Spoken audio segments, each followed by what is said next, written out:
Hello, everyone, and welcome to this week's episode of the AAA Hole podcast. I, of course, am your AAA Hole Death Witch, and with me, as always, is my co-host, Ozzy the Ozzy. Say hey to everybody, Ozzy. G'day, guys. And Phelan's here somewhere, so, you know, Phelan, say it's kind of a slow news week. I don't really have anything that's, you know, quote-unquote bothering me this week to talk about on the podcast. But there are a few tidbits here that I am interested in. Everybody's abuzz about the next generation of consoles and how something may be shown at E3, which I don't know what I'm expecting to see at E3. I guess the better term is around the time of E3, because Sony's not even going to be there, but they're going to do one of their Nintendo Direct style videos. They're their state of play videos. So they may announce something then. I mean, we are... What's up, Lord Freya? Thank you for the follow. We are doing this podcast live, by the way, so those of you listening with the downloaded version, just bear with me. This is a different kind of podcast this week. We're just having a discussion. But the PS5 and the Xbox 2? Or, I don't understand Xbox's naming system, but whatever the next one will be, we're probably at least a year away from them. But everybody's speculating what they might be like. I mean, I'm sure we'll see a jump in hardware, but they've already pretty much confirmed backwards compatibility for the PS5, which means that the Xbox is probably going to follow suit in the name of competition. Crossplay is becoming the norm, fucking finally. So support your crossplay games.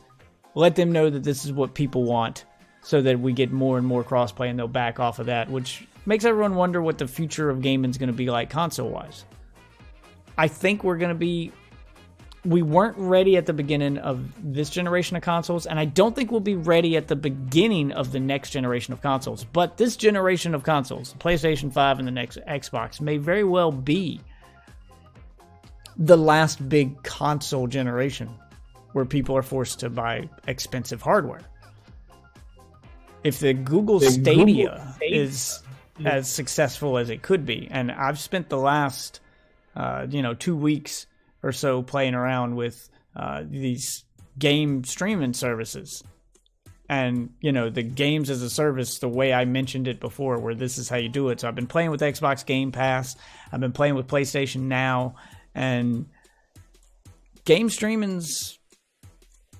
the stream machines, so to speak. Yeah, game streaming's pretty good now.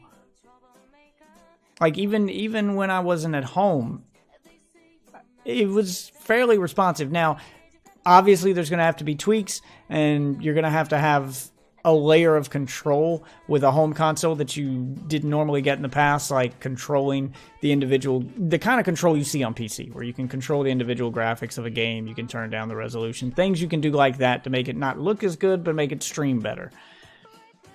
Right now, it works as kind of a hybrid system, which is why I say this generation of consoles will be expensive hardware, but by the end of this generation, we may be at a point where streaming just works. Because right now it kind of works, but they still give you the option to download your games. So if you are having trouble streaming them, you can download them and just play them directly on your console. So it's a pretty important feature to have right now. But for the next generation of consoles, the technology may be there. It may be at a point where downloading won't even be necessary, and they'll just be these machines that you use to stream with. I mean, Netflix is finally finding ways to make it easier to stream 4K content, since 4K is becoming more mainstream now. Netflix has found ways to stream 4K content to people with lower bandwidth internet and make it work. So as data compression and things like that happen, if Google nails this, and then other companies are able to get their hands on a Google Stadia and kind of reverse engineer it and see what they're doing and learn the tricks of the trade, if Google's successful with this console, then this could be the future game. And you know what I say? Why not? This would be perfect. And if we... Oh, go ahead. And if we can actually get the actual stable internet globally to actually allow this to occur. Because I don't really see the problem being in the technology. It's more in the service that I can actually see the problem with this whole Stadia being. Well, that's what I'm saying, is they're finding ways to compress the data to make it not as data heavy so that you can even use it on smaller internet. And with, like I said, playing the PlayStation Now, you know, I've played it on my PC, I've played it on my PS4, I've taken it with me on the go and played it on my tablet. And even over 4G, I can turn the resolution down to 720p and I can game pretty well. Now, fighting games are a no-go. But there's still a lot of stuff that's promising and shows promise to play. Now, if this doesn't become mainstream until the end of this next generation of video games, so you're talking 5-6+ years from now, then it could very well, the technology could very well be there. I mean, they're talking about us having 5G on our cell phones by that point, which is supposed to be, you know, faster than the internet some people are getting at their house. So that could be the infrastructure. I was watching a story on one of the news channels or something, and there's countries over in Europe that actually have 5G now. Yeah, I mean, there's the race for 5G, and we'll have 5G by the end of this console generation. So Lord Free is right. I mean, it's not about your bandwidth, it's about the latency. But if they can nail down the latency issue, which I can honestly say from playing around with them, and I have thoroughly tested PlayStation Now. I took a free trial of that. I've been thoroughly, you know, testing the shit out of that. And there's a lot of games that are absolutely playable. Now, yeah, I get some latency, especially when I'm on the go. And you got to remember, I'm not even always using mobile data. When you're on the go now, there's so many Wi-Fi hotspots everywhere. Even for those people who live in a rural area, you know, you can fucking go to a McDonald's and you got fucking, you know, you've got fucking free Wi-Fi. You can go to a mall, you can go to a Starbucks. You can, even on those free Wi-Fis I've tried, there were still plenty of games I could play. Now, I did have moments where the game would stutter or, you know, whatever. But if they can nail down the issue with latency, especially if Google's making this push for infrastructure the way that they are, because Google's currently working on bringing fiber to as many cities as possible. It is the next town over from me. The town over from me just got Google Fiber, and it's headed this way. So by the end of the next, 6 years, between 5G and gigabit fiber being run everywhere and becoming the norm, we may actually get there. If we don't go a completely streaming route, then I see this being one of those, like, PlayStation 6 generation of consoles, the PlayStation 6, not this current one, but the next one.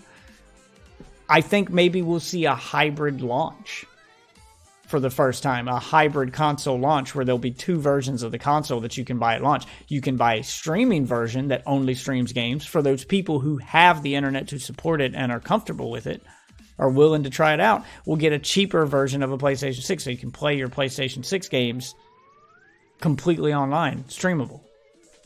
And then you'll have your, hardware version, that big expensive version that we're used to buying now for those people who don't have the infrastructure. That I could see happening. And I don't see why that wouldn't work. The main thing that I'd want to see if this happens is stop charging for games. Do a Xbox Game Pass style service. Do a PlayStation Now style service where you just pay a monthly fee.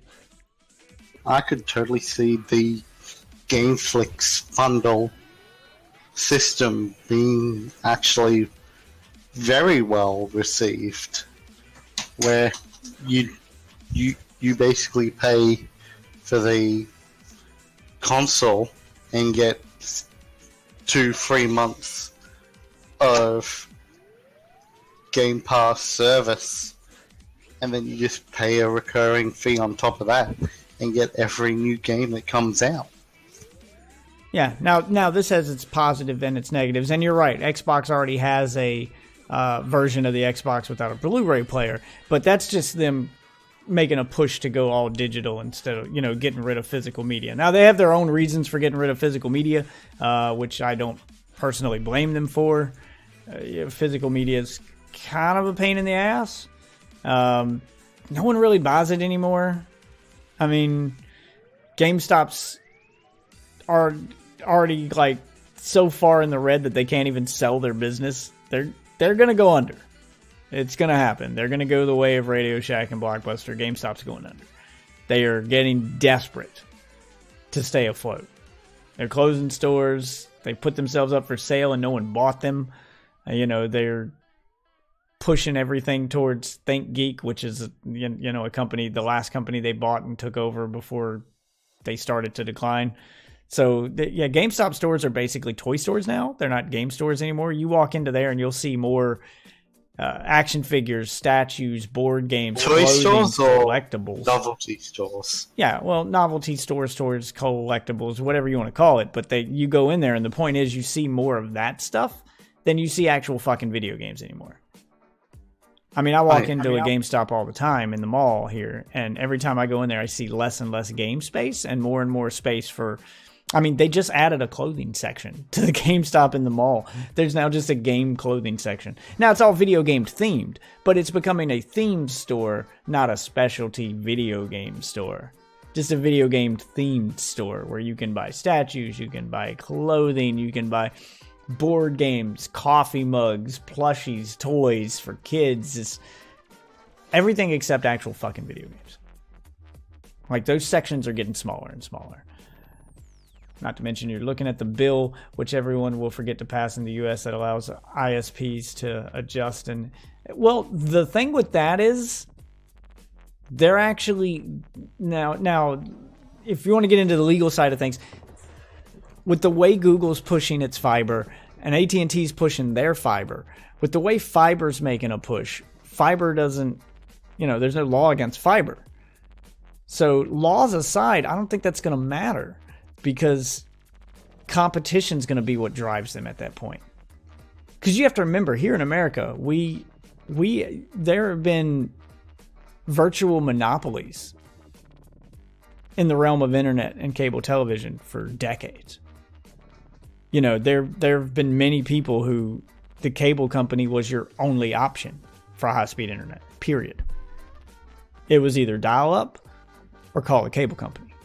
And when they have no competition, there's no one else servicing your address, they know you have to go to them, then they have no incentive to make the infrastructure better. They have no incentive to do right by you as a customer, to give you unlimited data, to give you the speeds that you want. They have total control, and they're gonna, they're gonna charge you for an internet speed that you won't get during peak hours because, they're gonna throttle you, and there's nothing you can do about it. Fiber does not limit you to certain apps. Like I said, Google Fiber just hit down the road from me. I got friends who are on gigabit internet through Google, and it's the same as just regular internet, man. You can do whatever you want. You can play games. You can use internet like normal. You just get gigabit speeds, and there's no data caps. And yeah, I've used it. I've been to their house. I've used it. It is a fucking world of difference. And I can see why the cable companies are scared of Google at the moment. And, scared of fiber. And they're doing everything they can to pass laws and to try to, keep this in the court as long as possible, even if no laws pass and they don't win their case. As long as it's in court, then production has to stop. They can't keep laying new lines. That's why it hasn't hit my town yet. Because I live in one of the bigger towns in my state, and Google came to town and the cable company got scared. And instead of the cable company working to make their service better, they just sued Google. Now, I doubt they'll win the lawsuit, but the point is not to win. The point is to buy time so that they can either run them out of town or they can upgrade their own service and, become competitive so that by the time the lawsuit is settled or thrown out of court, then, the cable company has service that competes with Google, so they can say, hey, don't go to Google, stay with us. We'll be cheaper and we can give you the same speeds. Yeah, which is good. You want them to compete.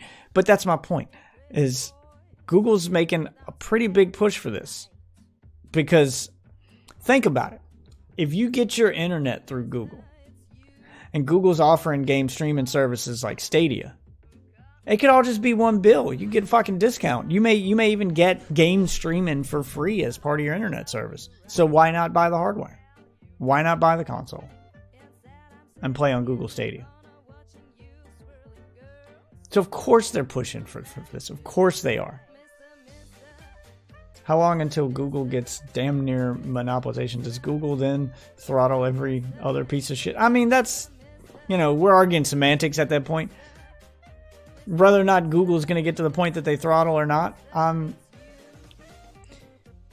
don't see competition as a bad thing. Well, that's the point.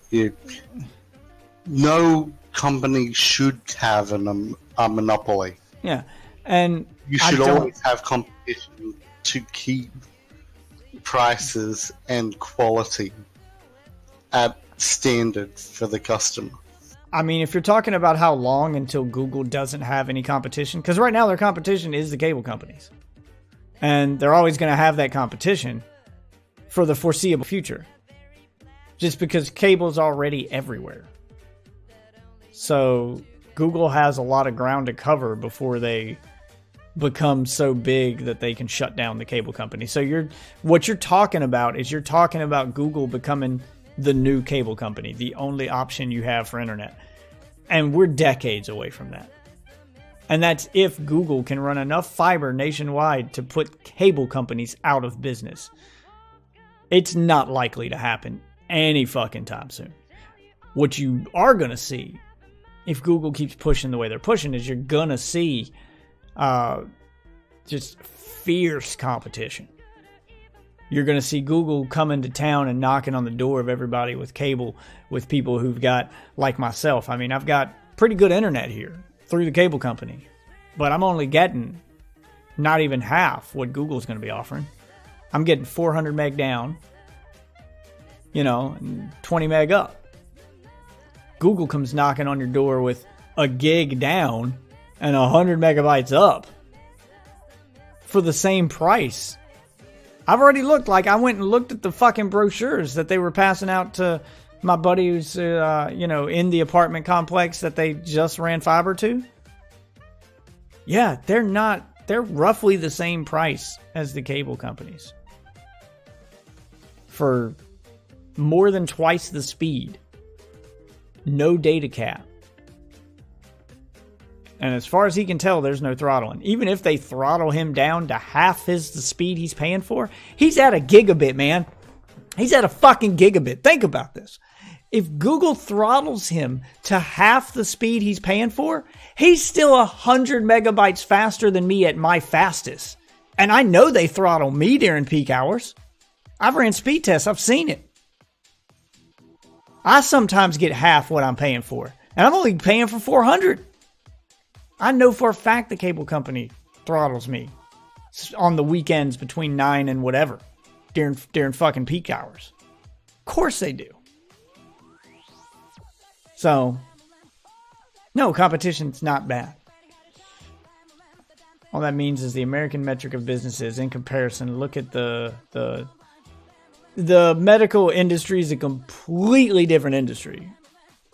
That's different. That's the medical industry is 90% politics and scams. I mean, that's a well-known fact. They pay off politicians so that they can screw over the public. We're not there. Google's not there. I mean, the cable companies are there. But that's my point, is you're going to have competitions on two fronts. You're going to have competition with the consumer when Google comes knocking on your door and comes to town. And then you're going to have competition in the courtroom and in Congress and wherever, because Google's going to have to out-lobby the cable companies in order to, get the laws to be more lax, to not get them run out of town. It's not that. It's American industry. Well, you're not going to change industry. I don't know what you mean by American industry. I mean, are you talking about capitalism? Because that's just how capitalism works. Of course, they're, competition. But Google isn't there yet. No, they're not at the level in the pocket of, the government that the cable companies are. And you're crazier than a fish with titties if you think that Google is doing as much lobbying for their internet service as the cable companies are. You gotta remember, the cable companies have been doing this shit from before internet was a thing, before Google was a thought in someone's head. They have a tradition, they have a system, they've got this shit down to a science.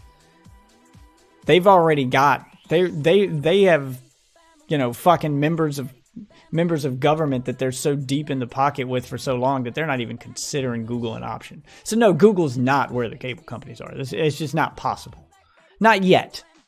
I'm not saying Google doesn't have the money, but I don't think that's the kind of competition that you need to worry about. The competition that you're really going to have to worry about is on the consumer end. Because they can do all the lobbying that they want, but if Google's already in town and they're offering a better deal to the consumer, then that lobbying ain't going to mean shit. The consumer is going to go where they're going to get the best service for the cheapest price. It's just economics, man. It's just business. And that's a good thing. Google as a whole? Yeah, Google as a whole is a massive company. But I wasn't talking about the size of Google as a whole. That's why Google's a good option for this. They're the company with the means to take on the providers of cable.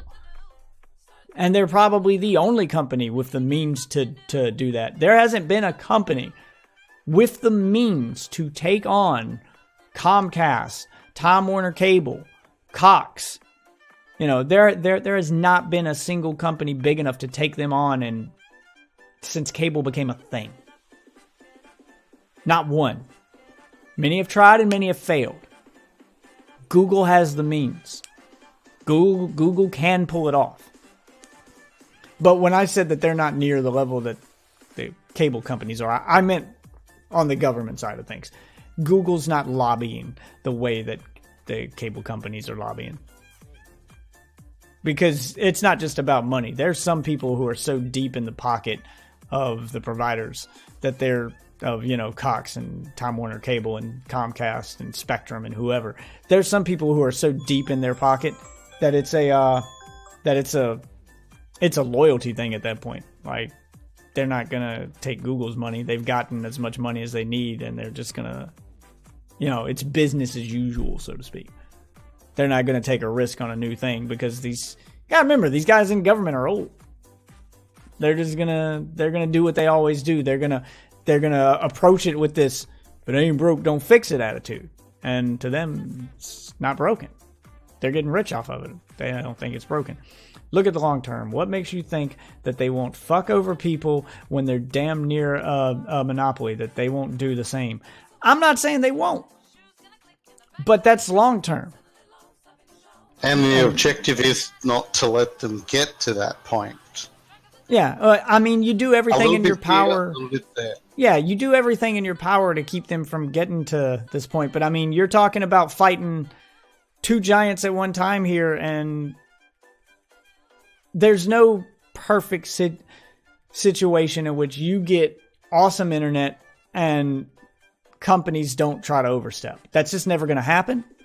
I understand that long term, yeah, they may get to that point where they're near a monopoly and they start fucking you over. And when that happens, then the process can begin anew, and we just wait for a company to get big enough to take them on. But that's a long way away. And right now, we need to stay focused on the task at hand. And what I was talking about is how this could affect gaming right now, within the next 10 years.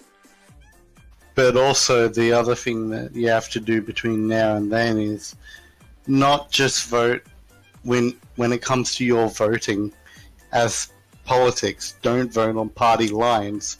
Vote on the people that are going to do right by you. But I Don't mean, vote. you're arguing about the way things may be in the future, and that's an unknown. We need to focus on the known. Right now, the known is the cable companies have too much fucking power, and someone like Google should be able to step in and create that competition that could give us all the better internet that could change the face of gaming as we know it. Now, you're talking about decades from now, which is what it's going to take for them to completely eradicate the providers of cable and become a monopoly. That's going to take decades upon decades from now. And at the speed in which technology is moving, we may be accessing the internet in a completely different way then. So we may not even need Google by that point. So that's a completely unknown. We may have so many options at that point. You know, the wireless cell phone providers and stuff, that we may be 6 or 7G may pop up and be just as fast as landline at that point, that it'd be impossible for anyone to become a monopoly. So the whole landscape could change by the time that happens. So that's an unknown. What is known is that right now we do have monopolies. We do have cable companies who are keeping the infrastructure from being where it needs to be so that something like Google Stadia could become a thing. And with Google making its push towards Stadia, that means they're confident in their infrastructure. That is what that means. They would not push a console that's only streamed games and offered a Netflix-like game streaming service if they didn't think that they could back it up somehow. This is all a push to prove how awesome their fiber is. This is a marketing thing to get people on board with fiber and to get people to back them, to help them, you know, run new fiber cables to everybody, to get them to expand their infrastructure. And I hope it works. I really do. I want Google Fiber in my house. I do. I hate my cable company with a passion. And I'm not one of those guys who says the service sucks. Most of the time, it's pretty good. I get what I pay for. But Google's going to offer me a lot more for the same price. And why should I settle for this when I could have more? You know, there's a lot I don't like about the cable company that doesn't have to do with the service.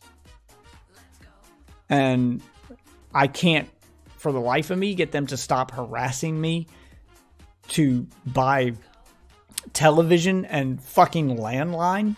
Like, I need that shit. I can't get them to stop calling. I can't get them to stop sending me shit in the mail. Even though I've asked repeatedly not to be contacted about this shit, they don't give up. They're bundle and save, bundle and save. It's. I'm not saving anything if I'm bundling services. I ain't using dickwad. You know, can offer me all the extra food in your combo meal you want. If I'm only going to eat the sandwich, then the rest of it's just wasted money. Even if it is cheaper in a bundle. You know, the same thing there. I don't need it. Google's not going to... So far, Google doesn't seem interested in television or landline. So I don't have to worry about that shit anymore. And even if I did, the point is that I'd have options. But back on topic, I see that being where this is going. This generation of gaming coming up, the PS5 and the next Xbox, they're gonna push. They're gonna start testing. We've already saw the beginnings of it with this generation, with PlayStation Now, with Xbox Game Pass, with Xbox's discless digital-only system. They're testing the waters right now. They're seeing, is the market ready?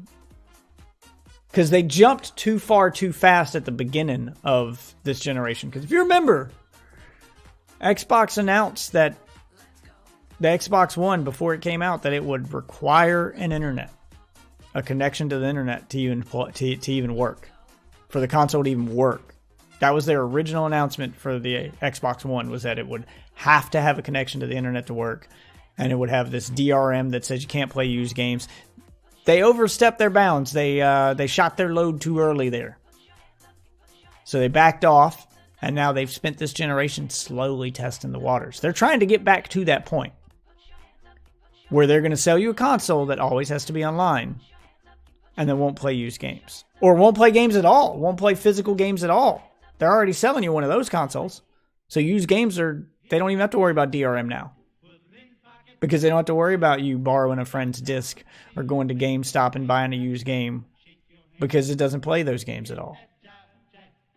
It's all digital. And I definitely see us getting there. I used to be that guy that had, 2 or 3 bookshelves in my living room just filled with this collection of games, physical games.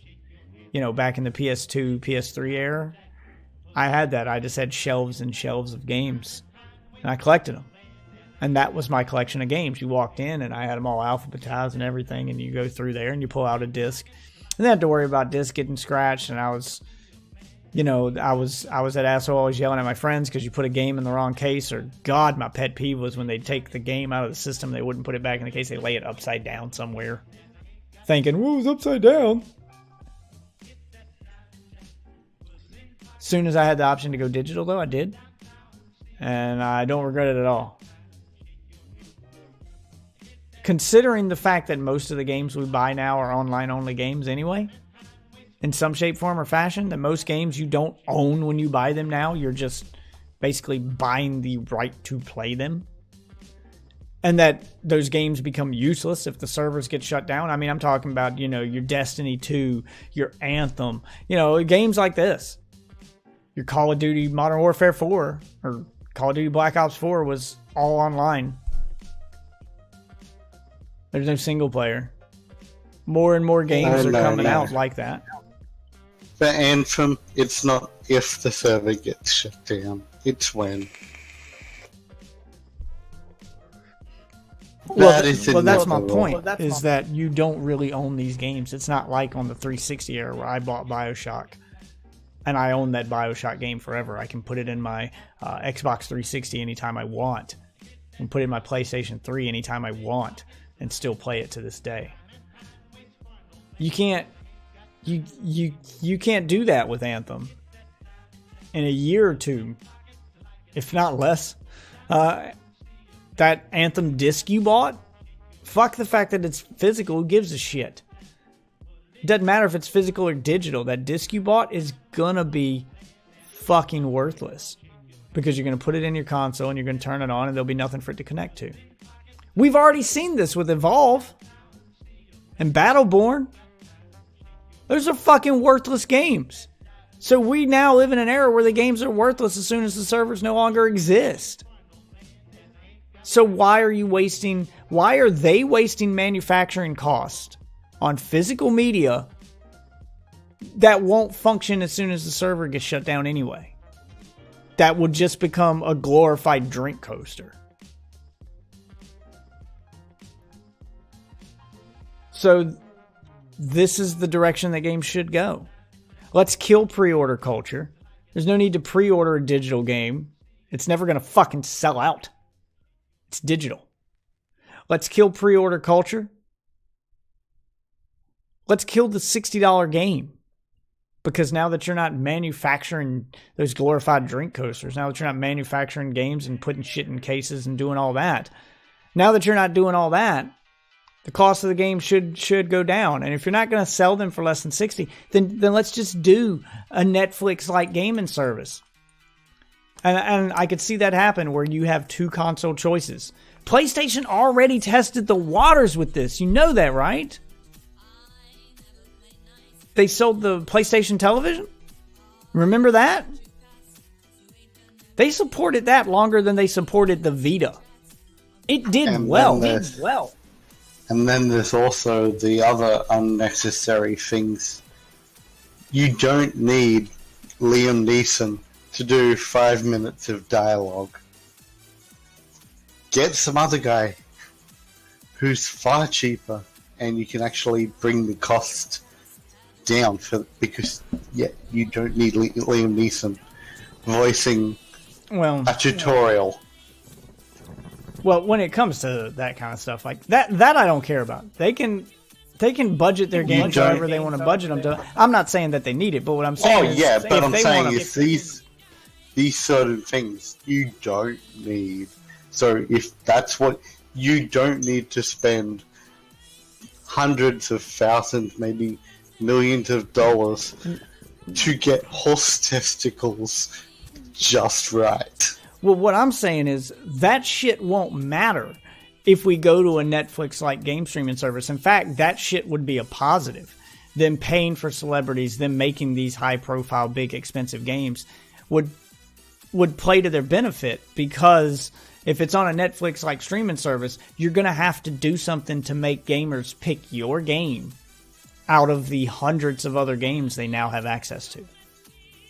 Before you were fighting for their wallet, now you're fighting for their attention. Or just do the one thing that has been time proven throughout history to actually get people's attention on the right game. Make it good.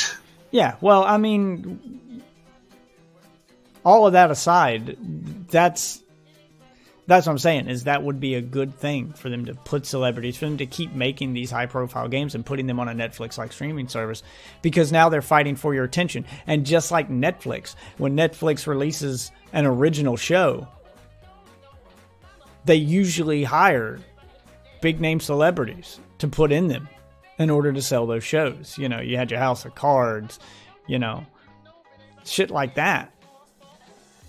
When they make those shows, that's to get you to subscribe to their service. So now if you're subscribed to this game streaming service and you've got access to all these games, and maybe we're in that generation where you have a hybrid system like they have now, where you can buy the stream-only console. If you're one of the people lucky enough to have the internet to support it and you want to be cheap and go that route, fine. Or you can buy the console that, you know, you downloaded and play it directly on the console, so you don't have to worry about latency and input lag.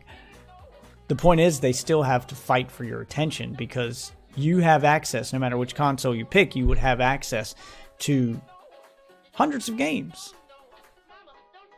But I would say that's the only thing hurting right now Xbox Game Pass. And they're not the only ones experimenting with this. EA's doing it with their own games, with the Origin Access Pass. And the only thing hurting all these services is their selection. The newer games, the high-profile games, aren't being included in those services because these companies are scared they won't make money. Now, that's the only part that does worry me about this system, is that it may go the way of the mobile market. We're going to have to vote with our wallets to let them know that that's not how, that there's a right and a wrong way to monetize a game that you're including as part of a Game Pass. Because think about it, if you have access to every game that's released as part of one monthly fee, or 2 monthly fees if you buy PlayStations and buy Xboxes, you know, if they're separate, just like if you bought Hulu and you also subscribe to Netflix. But the point is, if you have access to all that shit for one monthly fee, then that means every game you play is free, quote unquote free.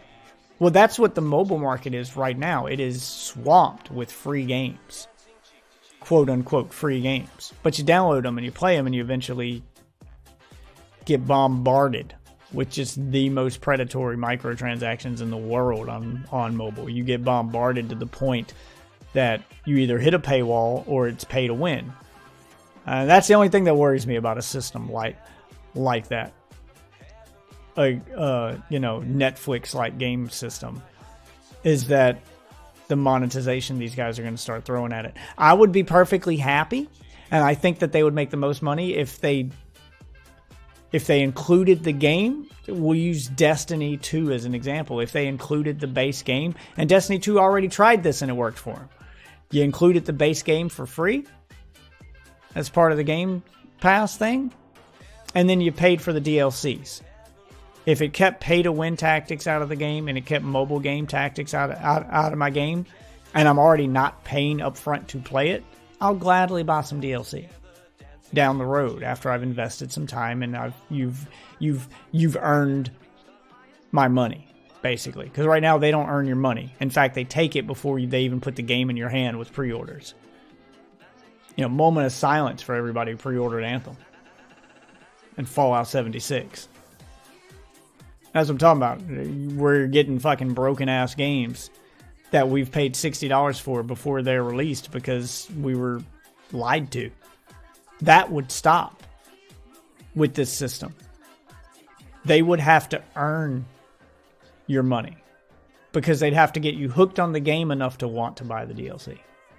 They'd have to get your attention and get you playing long enough to go, I don't want to stop, but the next chapter of the game costs, you know, if I want to keep playing with my friends, I got to start buying the DLC, like with, you know, like with Destiny 2, for instance. You play through the main story, you play through the first raid, you do some PvP, and then bam, they drop an expansion on you. You want to keep going, you got to buy that expansion. You can do it with Borderlands 3, for instance. You play through the main plot or whatever. Oh, here comes the DLC. You want to keep going? Want the next chapter of the game? That's where you pay. Pay for access to that individually. And there are some services that do that in the world of video, where you pay to subscribe to the service, but then they have, you know, add-ons like Hulu, for instance. You pay to subscribe to the service, and they're constantly advertising shows like Game of Thrones to you. But HBO costs extra. It's not included with Hulu. It's on Hulu. You can watch HBO shows on Hulu, but you got to pay extra for the HBO package. That's their DLC. It works. So it would absolutely work for the gaming market. We wouldn't have to resort to those predatory transactions. But it only works if people vote with their wallet.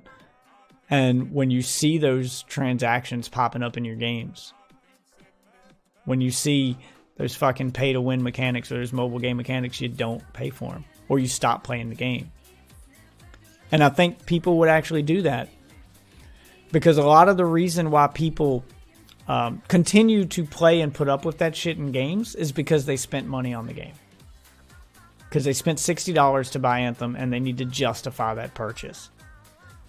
So of course they're going to put up with the microtransaction stuff. They'll complain about it forever on the internet. In streams like this one, on Reddit, wherever. But as soon as they're done complaining, they're going to turn the game back on and still keep trying to ignore those microtransactions. Now, if you didn't pay for the game, it was just something you played as part of a Game Pass. I can tell you right now, I've tried a lot of games on my Xbox One thanks to Game Pass. Games I probably would have never spent money on. Some I'm really glad I tried. And they kept my attention and they earned my money. And if they release DLC, I'll buy it. Some I played for maybe an hour and will never pick back up again because I didn't like the game. So, you know, it doesn't matter how many microtransactions they put in it. I don't feel a need to play the game because I don't feel like I wasted my money on it. When you've spent money on a game, you feel a need to play it because if you didn't, you'd feel like you wasted your money. And no one wants to feel like you wasted your money. No one wants to do that. And you know you can't return the game. It's digital. And you're stuck with it. So why not play it? Well, I'm not stuck with any of those games on my Game Pass. I download them. I play them. If I don't like them, I delete them. Some, like Void Bastards, I'm glad I gave a shot to. It was one of those games that just looked interesting. I thought I'd give it a go. And it's fucking amazing. And some of them I gave a shot because I was mildly curious that I would have never spent money on, and I don't feel like I lost anything by not liking the game. So, you know, I'm glad I didn't buy them, but I don't feel like I lost money by trying them out. Games like Crackdown 3, I really wanted to like that one, but it's not good. It's a bad game. But the point is, you'll have a lot more people doing that. You'll have a lot more people trying stuff out. It's just like what you did with Anthem. That yep, exactly. You paid $15 to try it for a month. Yeah, because Anthem was part of EA's Access membership on PC. It was included. So you got to play it if you were a subscriber to that. So I subscribed for a month, and I don't feel like I wasted my money. Because I didn't just get access to Anthem, I got access to everything in that catalog. So even though I didn't like Anthem, and I don't feel like I lost anything, and I'm not as mad, and you know the microtransactions don't bother me because they don't affect me now. I don't feel like I'm stuck with a $60 game that now I have to keep playing because I need to justify this purchase. You know? And if I didn't like the game, Well, I paid for a service. I didn't pay for Anthem. So there were plenty of other games in EA's catalog I could play for that month to, justify the $15 I spent on that membership. And there were some good games in there and there were some bad. But that's the way all services are going to work. Try to put something in there for everybody. No one's going to like everything. But somebody's going to like something. I mean, they had good stuff like the remaster of Burnout Paradise. A lot of other stuff I would play. So I don't feel like I lost anything subscribing to that service to try out Anthem. And apparently that worked in the other direction. There were plenty of people who came in the stream during that month that I was trying it out who fell in love with Anthem and decided they were either going to keep their membership or buy the game because they took their chance on playing it because of that membership. They otherwise wouldn't have bought it. So it works both ways. That's what I'm talking about. Somebody's going to like it. This is a better system for games. If you're going to keep selling us games that you can shut down with the flip of a switch at any time and they become worthless, then I don't want to pay $60 for that game anymore. If you're gonna sell me a service, then sell me a fucking service. Don't sell me a game and call it a game and then treat it like a service. You're trying to double dip. You're trying to have it both ways. I'm feeling screwed when I buy a game that requires an online access to play, that requires a server to even play. If I don't want to pay $60 for a game that requires me to log into your servers to play it. That's me paying you $60 to control my experience. That's not cool. That's not selling me a video game. You call me entitled, call me whatever the fuck you want, but I grew up in an era where I saw a game, I fucking paid for the game, I own the game. I can go turn my goddamn Super Nintendo on right now and play any fucking game in my library that I paid full price for when I was a fucking teenager, and they still goddamn work. Nintendo cannot take that away from me. That's a purchase. A purchase is something you own that company can't take away from you. Okay, this shirt I'm wearing, this is a purchase. I own this shirt. All right, the manufacturer of this shirt's not going to come to my house and take it away one day. It's fucking mine. I bought it. So you're not buying games anymore, kids. You're buying licenses. The ability to play something they own. And that should not cost you $60. That's a service. That's not a purchase. That's a difference. And some of the most successful games in the world right now are games that people did not fucking pay for. Are services. Fortnite is the most popular game in the goddamn world right now. How much did you pay to download Fortnite? I know how much I paid. It's the same thing you pay. Nothing. It's free. I'm not even saying they should all go free to play. I'm saying just make it part of a monthly fee. Just include everything. So yeah.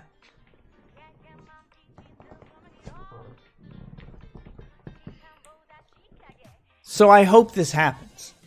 And like I said, I think it'll be a hybrid console situation. I think they're going to test the waters even more during this next generation of consoles. They're still going to focus pretty heavily on selling you expensive hardware capable of playing the games without streaming them. Because you're right. The infrastructure is not there yet. But by next generation, the PlayStation 6, it might be there. We're close. We're a lot closer than you think. It's all just politics in the way right now. 5 years ago, at the beginning of this generation, companies were going under because the technology wasn't there. Oh, the technology's there now. It's just getting it to your door that's the problem. It's politics that's in the way now.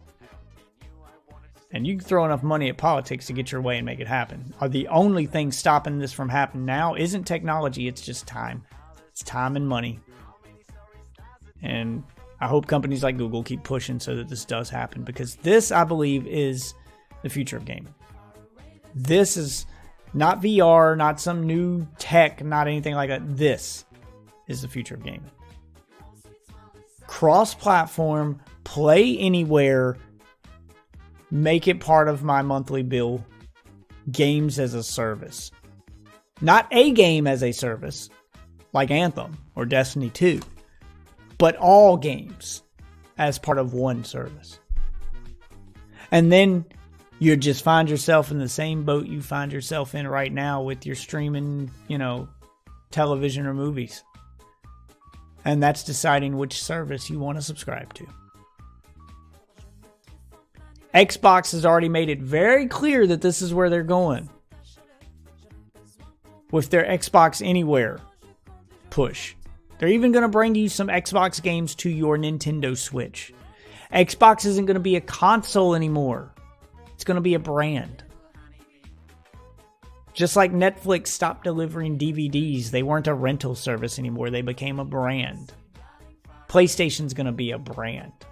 And Nintendo's going to be the weird kid off in the corner sucking his thumb doing some weird shit, because that's just what they do. They'll probably still make weird consoles with weird gimmicks that people will play for 5 minutes and then hate forever, and a bunch of cardboard bull crap you got to strap to your face or back or some shit. I don't know. Nintendo's weird, is what I'm saying. They don't understand. They don't understand how the internet or the fucking economics works. They just do their own thing all the time.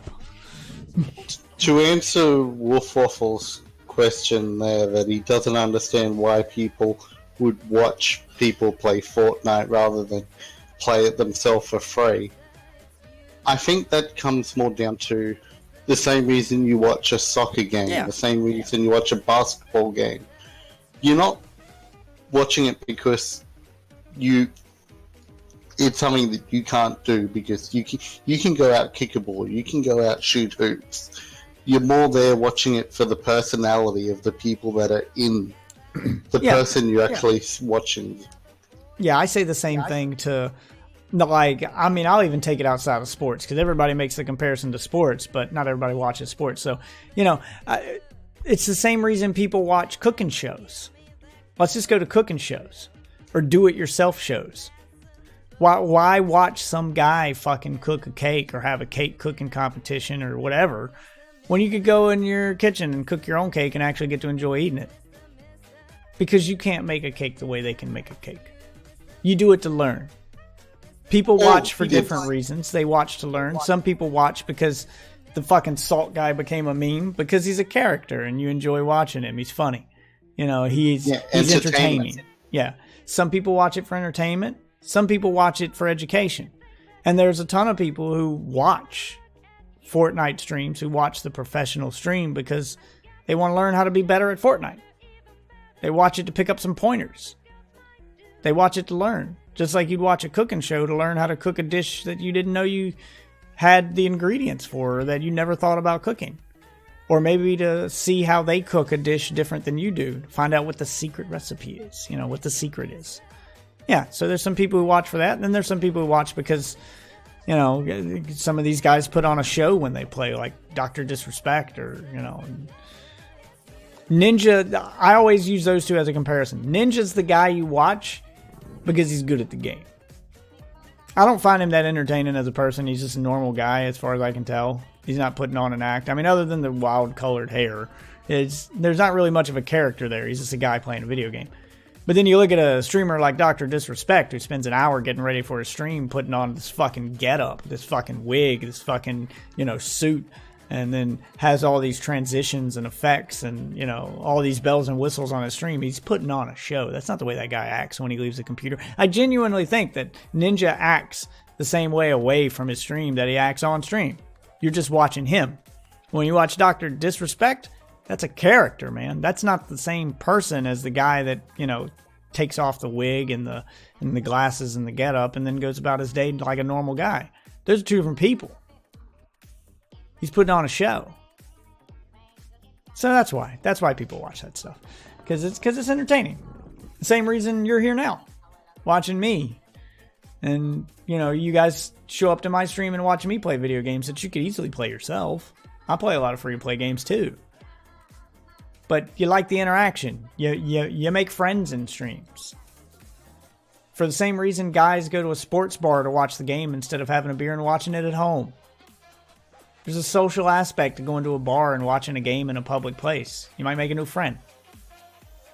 You go to a sports bar and you watch a hockey game, a football game, whatever. You might meet another guy who's as passionate about it as you are. You guys strike up a conversation. You might meet a girl, whatever. It's the same reason people go to streamers, because they might make some friends in the stream, whether it be the streamer himself or somebody else in chat. You start talking, you interact. So, I think that's the landscape gaming's going to, is being this always online thing. Sociable environment. This sociable environment where gaming, we're going to get to a point where you're not going to be texting girls to Netflix and chill. You're going to be texting girls to Xbox and chill. To PlayStation and chill. It's not about what you're doing. It's about who you're doing it with. Giggity. But yeah, I mean, that's where I think we're going with gaming. Nintendo aside, because again, they're always going to do their own thing. They've made that very clear. But your normal mainstream gaming, your PC gaming, your Xbox, your PlayStation, those are leaning more towards everything being online all the time and everything being a social experience. So many games coming out now that don't have a single player. They want you to play with other people. PlayStation right now is testing the ability to have 16-person party chat on their consoles, because they want you to be more social. They're doing PlayStation and Xbox both do activity, Facebook and Twitter style activity feeds for your gaming habits that people can like and comment on.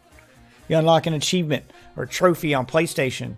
It shows up in an activity feed for everybody on your friends list, and somebody can comment on it. PlayStation has communities you can join where you can see other people's activity feeds, and you can make posts to each other.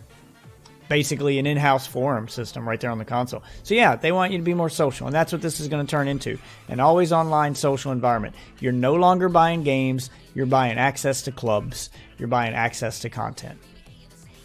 So sell it to us like a service. And that's not what I wanted this whole podcast to turn into, but yeah, man, you guys really got passionate about this in the comments today, man. It's a lot of all caps typing over there. But yeah, you should get passionate about it. I'm passionate about it. This is what I want. I've been extremely satisfied with Xbox Game Pass and PlayStation Now. Although I think PlayStation Now is a bit too expensive for what it's offering. I think $20 a month is a bit much. $10 is the sweet spot. Maybe even 15. I'd say PlayStation Now is worth 15. Xbox Game Pass is worth 10. Xbox Game Pass doesn't stream the games to your console. You have to download them first and then play them. I can say it's the one thing I don't like about it, because I do have the internet to support streaming. I like having the option. And for those people who don't have it, just download the game, go to bed, wake up the next day and play it. But I like having the option, so I don't have to wait for it to download. Because on PlayStation Now, and because of the fact that PlayStation has that option, I think that's what makes it worth the extra $5 over Xbox Game Pass. And they both give you the ability to play on PC. Any of those games in the Game Pass. PlayStation Now has a PC app, and Xbox has, Game Pass has all those games in the Windows Store. So you can just log into the Windows Store with your Xbox Live account and just download any game from Game Pass onto your PC. So they both give you the PC option, so you don't even have to own the console to enjoy these. So they're already testing the waters with this stuff. Like, you can subscribe to Xbox Game Pass right now and not own an Xbox and play all the games on your PC. You don't have to have an Xbox.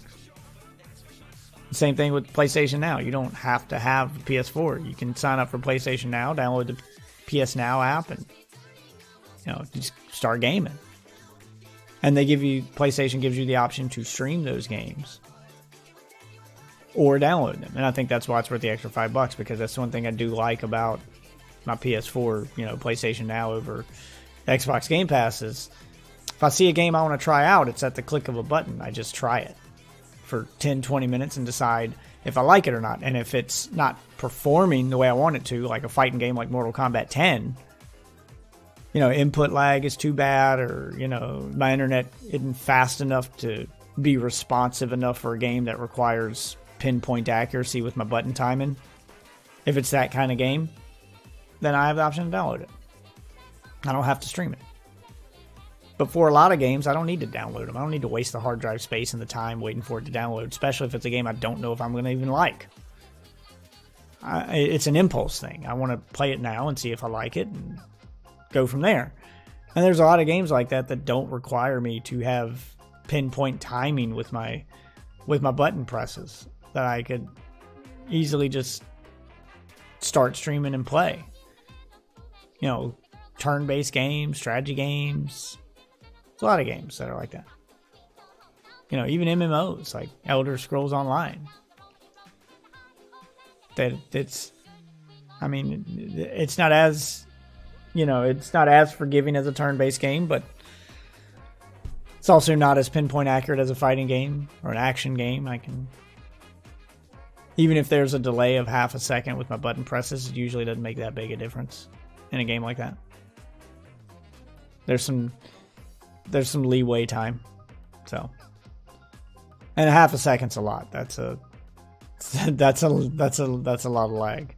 Usually it's any lag I've found in PlayStation Now streaming service has been minor. Now, as for next week's podcast, I think will be the post E3 wrap up. Yeah. Would that be correct? Yeah. E3 is going to give us a lot to talk about. Like I said, the only thing I saw a buzz this week was everybody speculating over next gen consoles, and that got me to thinking, how close are we? As I know this console generation isn't going to be it, but how close are we to having a new kind of console generation where we're not forced to buy new hardware? How close are we? I think we're about 2 years off. Yeah, so not this generation, but next generation. Yeah, but next generation is what I'm predicting. The PlayStation 6 era. I expect those systems to launch with stream-only versions of the console. If Stadia is successful, you can expect that with the PlayStation 6. It's too soon for the PlayStation 5 to go that route. And we may even see it halfway through this generation, where instead of releasing a slim or redesigned cheaper model, they release a stream-only model just to test the waters. So yeah, you could even see it this generation for sure. I hope Stadia is successful. I know this has been tried in the past and it's failed, but it's never been tried by companies that have the backing and the money to throw at this that Google has. I mean, you had your Ouya, you had OnLive, which ended up getting bought out by PlayStation and turned into PlayStation Now. You had services like this in the past, but they were small startup companies. They didn't have the amount of servers that Google has to back it already. Google already has the infrastructure to just do this. It's flipping a switch for them. And they've got the money to take the loss while they get it off the ground. So if anybody can pull this off, it's Google. I said the same thing about crossplay. All it takes is one major player willing to put in the work and the effort and the commitment to make it happen. And Epic Games was that one in the arena for crossplay. If anyone could make it happen, it was them, and they did. By God, I think they pulled it off, and I'm happy. I wanted them to. I wanted this to be successful. They made the push for Fortnite to have crossplay, and it's seamless, and it works perfect, and they proved, beyond a shadow of a doubt, to companies like Sony and Microsoft that people want this. I mean, they became the most popular game in the world, mostly because of the crossplay feature. I don't think they would have become as popular as they did if people couldn't just, play with their friends no matter what they were on, especially considering a lot of Fortnite's crowd is people who are too young to have jobs or buy consoles themselves. They're at the mercy of what their parents bought them for Christmas. But you give them all the option to play together no matter what their friend has? Even if it's a goddamn cell phone? Yeah, that's a big reason it became the most popular game in the world. The amount of money they've made off crossplay alone proved it. And then they threw their money to back Dauntless, and Dauntless is kicking ass right now. A lot more ass than I think it would have kicked if it had launched without crossplay. And you're seeing companies start to back off because Call of Duty Modern Warfare, no, not the old one, the new one, I don't know why they gave it that name, but the next Call of Duty game is announced to be launching with Fortnite-like crossplay. So you're seeing this pop up more and more. And you're seeing even old games that already have a following talking about trying to implement it and trying to find ways to make this happen. And it looks like Sony may be giving them that option. You know, these companies that told them they couldn't do it when their game launched may change their mind now. I'm talking games like Warframe. You know, games like Warframe, Elder Scrolls Online. You know, these always online games, you know, Path of Exile, Diablo, etc. These games that have multiple releases on different consoles and communities that are split and shouldn't be. So I think this is where we're going. We're going the mostly online route. And that can work with a subscription-based model. So I'm glad you're here for the podcast, Wolf. I'm glad all you guys showed up for the podcast. I think that's what we're going to call it, though. We're already over an hour. Yeah, man. Heated discussion. I think I may do more podcasts like this where it becomes a discussion. Those of you listening to the offline version of this podcast, those of you listening who've taken me on your morning jog, your commute to work, to school, to the bathroom, wherever you're listening to me.